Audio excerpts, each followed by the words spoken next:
What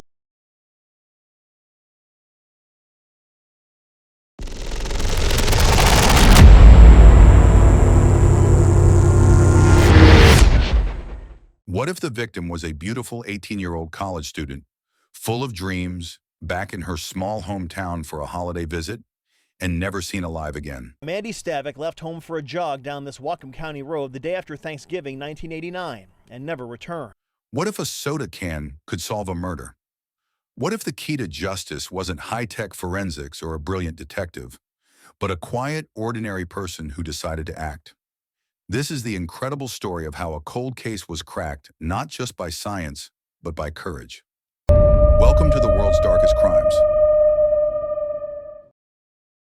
Mandy Stavik was a vibrant 18-year-old from the peaceful village of Acme in Whatcom County, Washington.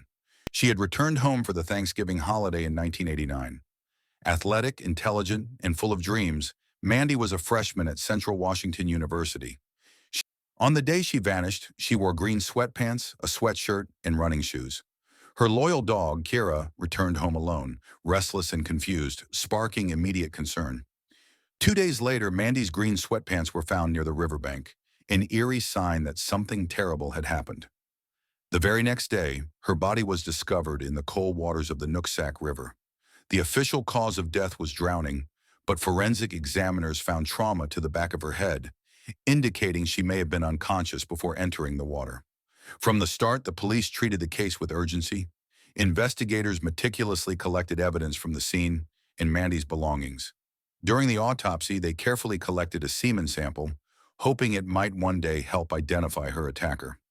Over the following months and years, detectives preserved Mandy's DNA evidence and compared it to thousands of suspects, but the technology of the time wasn't advanced enough to provide a match. Despite tireless efforts, the case slowly grew cold. For decades, Mandy's family and the small community were haunted by her disappearance and the silence surrounding it. June 2013 marked a turning point in the case at Birch Bay Water Slides, a family water park.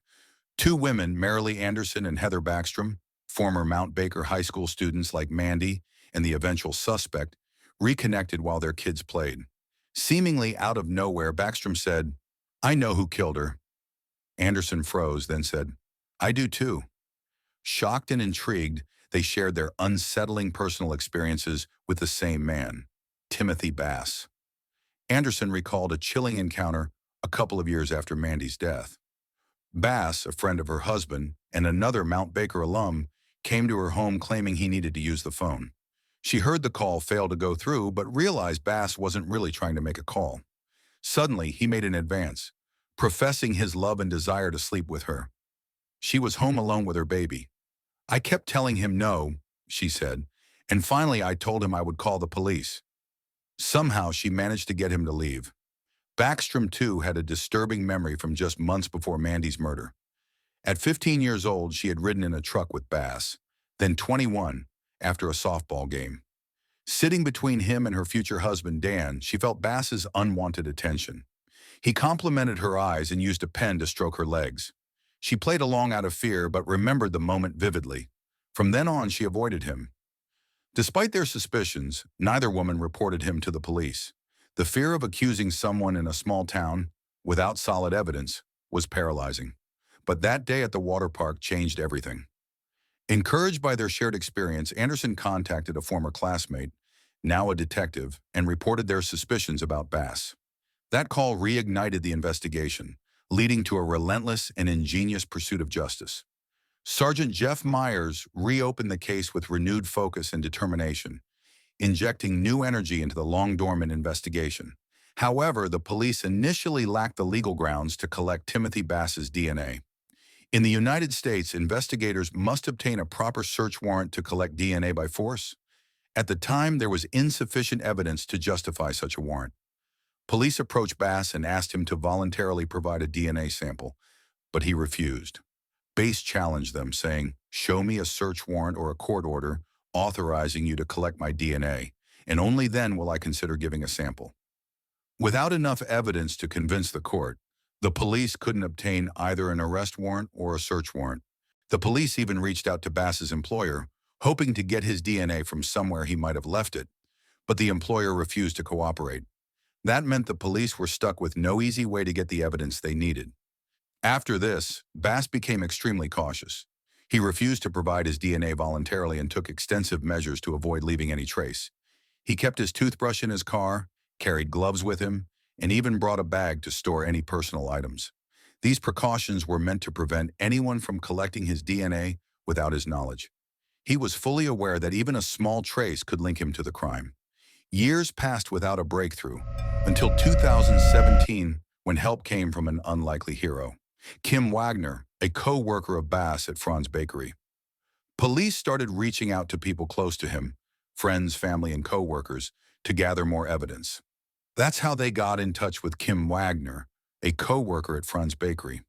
Though she wasn't involved in the case at first, when she learned about the investigation and Bass's role as a suspect, she quietly decided to help in her own way. Wagner was a mother herself. When she found out Bass was a suspect in Mandy's murder, it struck a deep chord. She couldn't shake the idea that Mandy, just a girl trying to enjoy her college break, had lost her life while her killer went free. Determined to do something, Wagner took a bold and risky step. She watched Bass closely, waiting for a chance. When he finished a Coke and drank from a plastic cup during a break, she quietly collected the items. She placed them in a Franz Bakery bag and turned them over to the investigators, without Bass ever suspecting a thing. Her action wasn't prompted or guided by police. It was purely her own decision, driven by her conscience. She understood the risk, but her moral compass wouldn't let her ignore what she knew. That bag, filled with nothing more than everyday trash, became the case's turning point. It was a perfect example of ordinary people doing extraordinary things. When tested, the DNA on those items matched the semen found on Mandy's body. The match was 1 in 11 quadrillion. This means the chances of that DNA belonging to anyone else are astronomically low. As the expert said, this match is not a coincidence. This DNA belongs to Timothy Bass, and almost no one else on Earth, or even in history, could have this same genetic profile.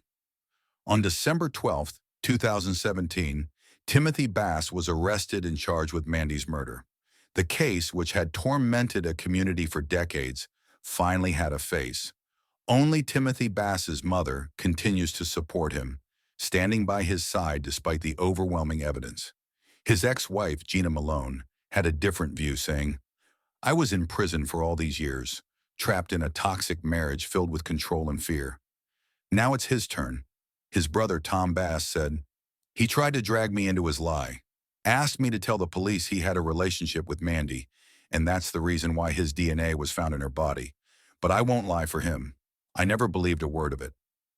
Bass's defense argued that Wagner acted as an agent of law enforcement, violating his Fourth Amendment rights. They tried to have the DNA evidence suppressed, but the court ruled that Wagner had acted independently, without police direction, and the evidence was admissible. In May 2019, Timothy Bass was convicted of first-degree murder and sentenced to 27 years in prison. Mandy Stavik's family and community had waited nearly 3 decades for justice. It came at last, thanks to the courage of 2 women, the perseverance of investigators, and a soda can thrown in the trash. This case is a powerful reminder that ordinary people can make an extraordinary difference. It was the courage and compassion of everyday individuals, like Marilee Anderson and Heather Backstrom, who overcame their fears to speak up, and Kim Wagner, who risked a lot to help bring justice, that finally broke the silence. Their actions show how bravery isn't just for heroes in uniforms or scientists in labs. It lives in all of us. These remarkable people prove that sometimes justice comes from those who simply refuse to stay silent. Stories like Mandy's remind us of the power within each of us to make a difference. Let's honor her memory by spreading love and standing up for what's right. Take care, everyone. If you found this deep dive interesting and want more videos like this, please hit the like button and subscribe. It truly keeps us going and helps grow this channel. Until next time, take care and stay curious.